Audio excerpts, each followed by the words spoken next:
ଲେଖାରୁ ଆଲୋକର ଅଳକାନନ୍ଦା, ଆଚରଣରେ ଚନ୍ଦନ କସ୍ତୁରୀ, ଭାଷାରେ ଭାବର କଳନାଦିନୀ, ଦୃଷ୍ଟିରେ ଦିବ୍ୟ ଦିଗନ୍ତର ଦୀପାବଳି, ସୃଷ୍ଟିରେ ଶୁଭ ସନ୍ଦେଶର ସୁବର୍ଣ୍ଣ କଳସୀ।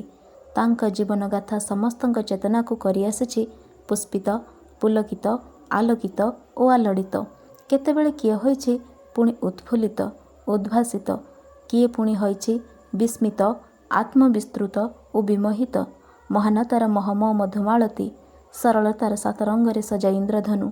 ସେ ହେଲେ ଯଶସ୍ୱୀ, ସାରସ୍ୱତ ସାଧକ, ପଦ୍ମଶ୍ରୀ ଓ ପଦ୍ମଭୂଷଣ ପ୍ରାପ୍ତ କବି ମନୋଜ ଦାସ।